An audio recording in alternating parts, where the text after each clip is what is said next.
Hi friends, आज की इस वीडियो में डीएलएड एंट्रेंस एग्जाम के लिए पीवाईक्यू टेस्ट पेपर 22 करने वाले हैं।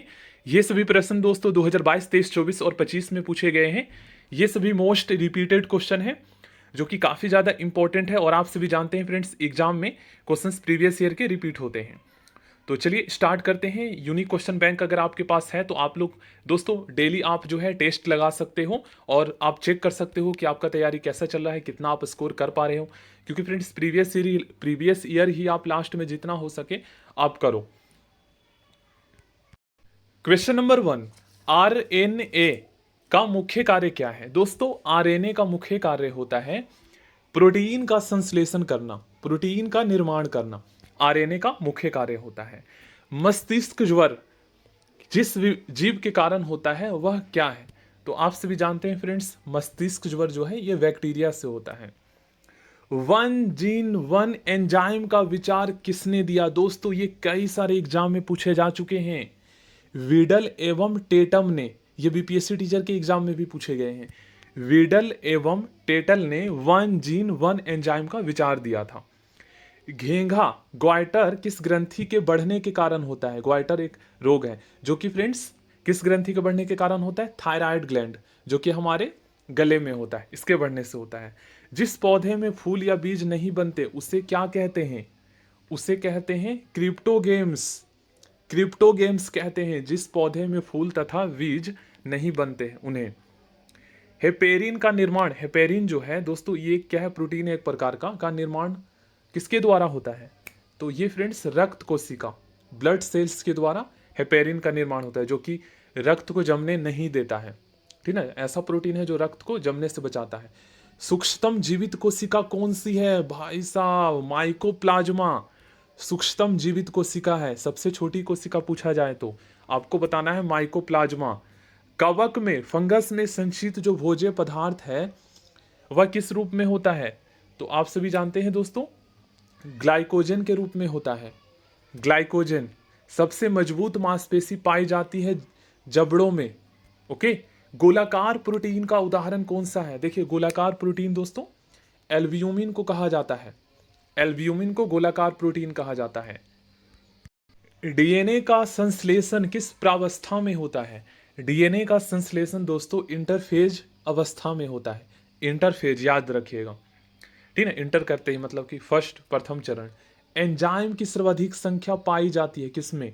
एंजाइम की सर्वाधिक संख्या सर्वाहारी में पाया जाता है, मतलब मनुष्य कह सकते हो। बुढ़ापे के अध्ययन को जेरेंटोलॉजी कहा जाता है, जेरेंटोलॉजी कहा जाता है।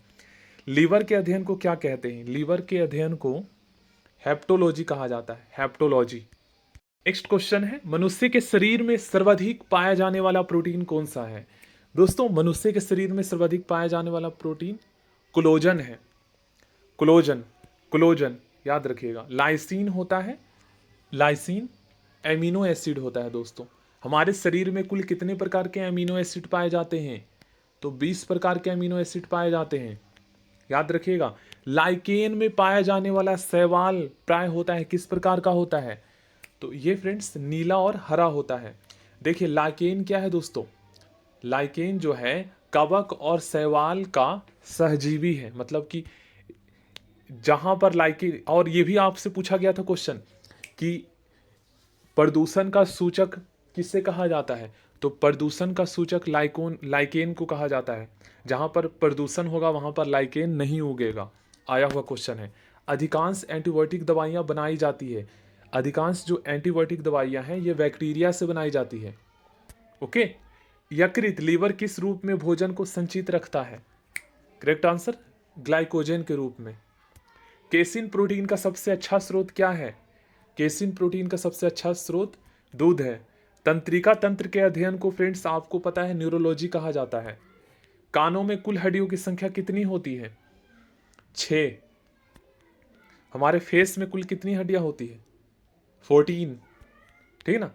सिल्क प्राप्त की जाती है दोस्तों, सिल्क सभी को पता है फ्रेंड्स। सिल्क सिटी किसे कहा जाता है? तो सिल्क सिटी भागलपुर को कहा जाता है। आया हुआ क्वेश्चन है ये, कोकून से, ठीक है ना। आगे बढ़ते हैं। जंतु जगत का सबसे बड़ा वर्ग आर्थ्रोपोडा को कहा जाता है। आर्थ्रोपोडा में ही ये मकड़ी, तो मच्छर, चींटी, ये सारे कीड़े मकोड़े आ जाते हैं। पौधे का प्रजनन अंग क्या है? तो पौधे का प्रजनन अंग जो है यहाँ पर हो जाएगा फूल। किस रोग में रक्त का थक्का नहीं बनता? मोस्ट रिपीटेड क्वेश्चन है। हीमोफीलिया में। दोस्तों हीमोफीलिया में रक्त का थक्का नहीं बनता। और कौन सी बीमारी में आरबीसी नहीं बनता? यह भी पूछा गया है। कौन सी बीमारी में आरबीसी नहीं बनता, रेड ब्लड सेल्स? तो थैलीसेमिया बताना है, थैलीसीमिया। और रक्त का थक्का नहीं बनता, यह हीमोफीलिया कहते हैं। शरीर में ऑक्सीजन की पूर्ति किसके माध्यम से होती है? सभी को पता है, आरबीसी के माध्यम से शरीर में ऑक्सीजन की पूर्ति होती है। नेक्स्ट क्वेश्चन है प्रजनन। प्रजनन संबंधित सूचना एकत्र रहती है, सभी को पता है फ्रेंड्स, डीएनए में होता है। ओके। थार मरुस्थल में किस प्रकार की वनस्पति पाई जाती है? तो मरुस्थल में आपको पता है फ्रेंड्स, जिराफ होते हैं, ऊंट होते हैं, तो जीरोफाइट ट्रिक है हमारा याद करने का। और दलदली क्षेत्रों में हाइड्रोफाइट। थैल आगे बढ़ते हैं। दूषित जल पीने से कौन सा रोग होता है? तो दूषित जल पीने से दोस्तों हैजा होता है। ओके। रोहा किस अंग का बीमारी है? ट्रेकोमा। ये फ्रेंड्स हमारे आंखों से संबंधित है। ओके। आया हुआ क्वेश्चन है ये। ट्रेकोमा जो है, रोहा ट्रेकोमा आंखों से संबंधित बीमारी है। हार्ट अटैक का कारण क्या है? Blood cholesterol, option B. मानव रक्त में कितना प्रतिशत प्लाज्मा पाया जाता है? तो मानव रक्त में प्लाज्मा का जो प्रतिशत है ये 55% है। ठीक है ना, 55%। 55%। एंजाइम सहायक होते हैं। दोस्तों एंजाइम जो है ये भोजन के पाचन में सहायक होते हैं। टीबिया नामक हड्डी मानव से शरीर में टांग में पाई जाती है। सबसे लंबी हड्डी टीबिया है। ठीक है ना। पौधे के रोगों का अध्ययन क्या कहलाता है? रोग विज्ञान कहते हैं इसे। पिट्यूटरी ग्रंथि स्थित होती है, मोस्ट रिपीटेड क्वेश्चन, ये हमारे मस्तिष्क में होता है दोस्तों। ठीक है। इसे मास्टर ग्रंथि भी कहते हैं, पिट्यूटरी ग्लैंड को। ओके। कौन सा विटामिन दूध में नहीं पाया जाता है? तो कौन सा विटामिन नहीं पाया जाता है? यह है विटामिन सी। विटामिन सी दूध में नहीं पाया जाता है। कार्बोहाइड्रेट में आते हैं दोस्तों, कार्बोहाइड्रेट में स्टार्च और शर्करा आता है। स्टार्च और शर्करा।